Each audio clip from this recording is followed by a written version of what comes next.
राहुल गांधी आणि रोहित पवार एकत्र आंदोलन करणार आहेत। आदिवासींच्या लढ्याकरता एकत्र आंदोलन होईल। लवकरच आदिवासी यांच्या मुद्द्यावरून सरकारला घेण्याची तयारी सुरू झालेली।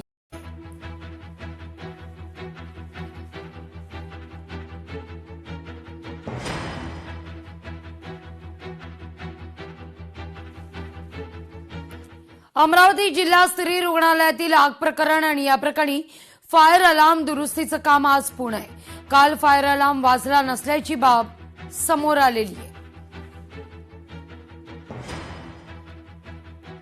या सगळ्याचा आढावा घेतला आपले प्रतिनिधी सूरज दहाट यांनी।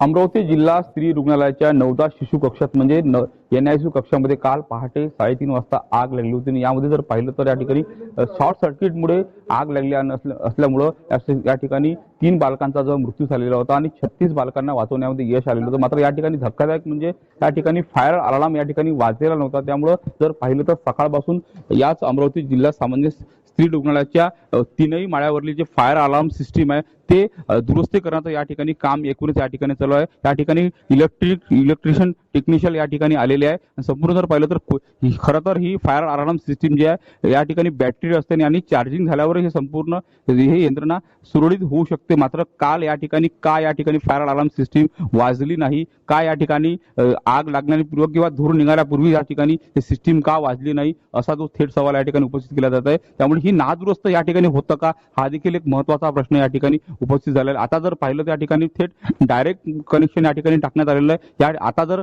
या ठिकाणी धूर किंवा थोडीशी जर आग जरी लागली तर या ठिकाणी पूर्णपणे अलार्म वाजणार आणि पूर्णपणे यंत्रणा अलर्ट या ठिकाणी एकूणच या ठिकाणी होणार आहे। मात्र काल जर पाहिलं तर संपूर्ण दुरुस्ती जर असतं तर या ठिकाणी कदाचित कालची घटना टळली असती किंवा काही बाळकांचा जीव सुद्धा वाचवण्यामध्ये यश आलं असतं। मात्र आता जर पाहिलं तर उशिरा आलेलं शहाणपण म्हणावं लागेल अमरावती जिल्हा स्त्री रुग्णालयाच्या प्रशासनाला। आता थेट जो आहे फायर अलार्म पॅनल जे आहे आता थेट डायरेक्ट या ठिकाणी कनेक्शन या ठिकाणी करण्यात आलेलं आहे। सूरज दहाट, लोकशाही मराठी, अमरावती।